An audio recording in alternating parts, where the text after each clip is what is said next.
like a crown on the gentle hills of Valle di Tria, Locorotondo gleams, pure, timeless, perfect.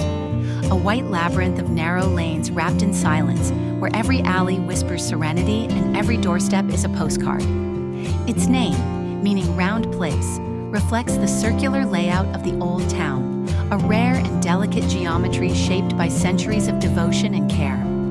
The cummerse, the iconic sloped roof houses, line the streets with quiet elegance, their whitewashed walls glowing under the southern sun.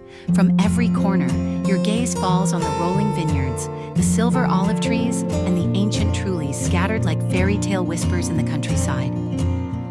As the bells chime from the Church of St. George and the breeze carries the scent of wine and jasmine, Locorotondo reveals its true magic, a town not just to visit, but to breathe in. Slow, poetic, eternal.